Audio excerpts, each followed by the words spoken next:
Mrs. Thompson had been working as a cleaner at Hilltop Scholars Academy, a prestigious private school in Jos Plateau State. For 6 years, every morning before the sun rose, she swept classrooms, mopped tiled floors, and scrubbed toilets until her fingers cracked and bled. While other children arrived in flashy cars, dressed in crisp uniforms with packed lunches, her own daughter Hope sat at home, denied access to education after losing her father in a tragic land dispute. But the tragedy didn't end there. Hope's uncle, Mr. Patrick Thompson, threw them out of their family home just days after the funeral. "You only gave us a girl. Useless. Take your things and go. You don't have any proof that you're my brother's wife. You didn't give him a son. How are we even sure that girl is his child?" No one dared challenge Uncle Patrick. Since then, Mrs. Thompson had labored relentlessly to provide for herself and her daughter. One fateful day, unable to bear watching Hope stay home without an education, she made a bold decision. That evening, she approached the school matron, eyes swollen with tears, and pleaded, "Please let her sit in one of the classes. I'll clean double. You won't have to pay me a kobo." The matron, a kind but cautious woman, agreed on one condition: it would remain a secret.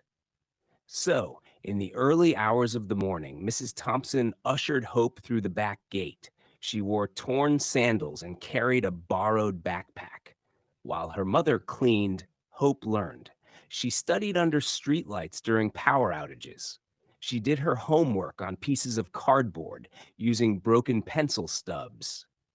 No uniform, no textbooks of her own, no lunch packs, just raw brilliance and hunger to learn, hunger for more. No student or teacher knew she was the cleaner's daughter, except the matron. "Don't say a word," the matron often warned. "Just do your work. Let her study. If parents find out, it could cause problems."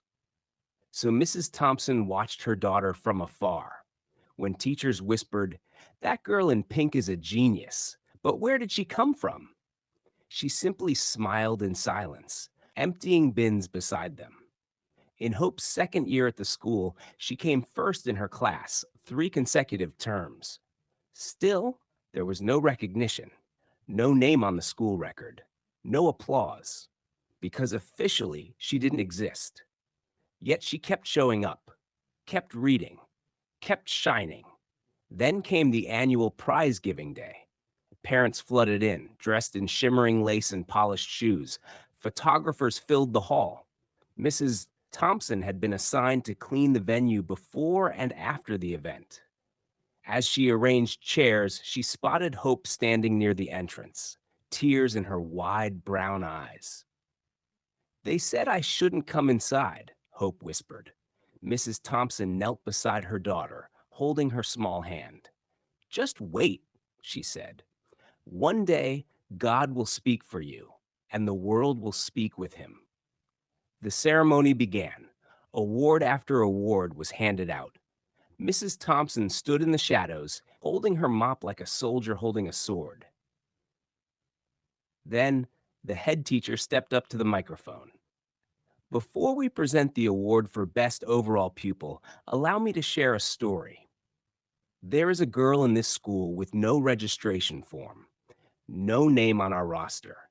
But for 3 years, she has topped every exam. She borrows books, writes with broken pencils, yet she outshines everyone. Recently, we discovered her mother has been working here as a cleaner, quietly sacrificing everything so her daughter can learn." Then he called her name. "Hope Thompson." The hall fell into silence, then gasps. Heads turned. Mrs. Thompson dropped her mop. Hope stepped forward slowly, her thin frame trembling. Then the entire hall rose to their feet. Some clapped, others wept.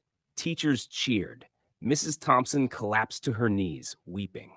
That day, Hope received a full scholarship through to senior secondary school. The Parent Teacher Association wrote her a check for 250,000. She was gifted a brand new laptop. The school doubled Mrs. Thompson's salary.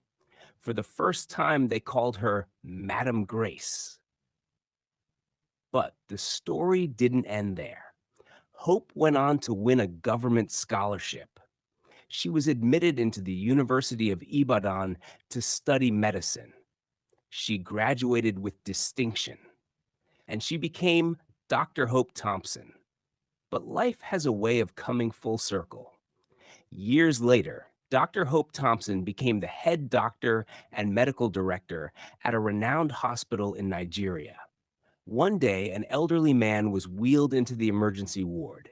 He was in critical condition. He needed surgery. He couldn't pay.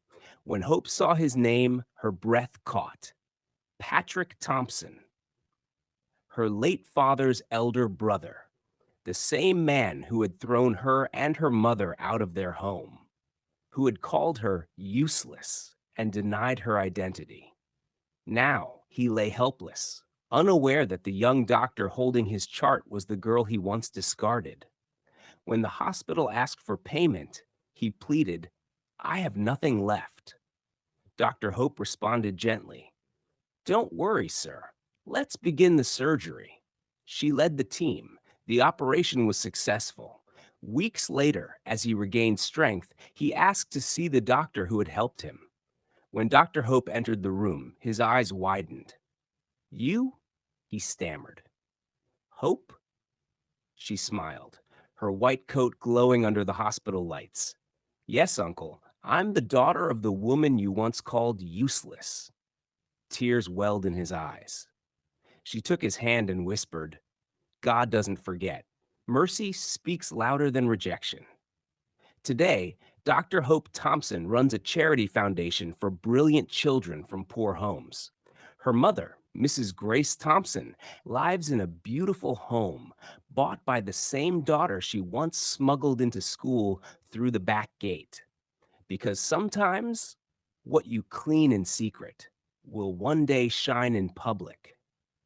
And the stone the builders rejected has become the cornerstone. Please subscribe, comment your interest for the next part, like, share, and tap the notification button to get notified for more. Thanks for watching.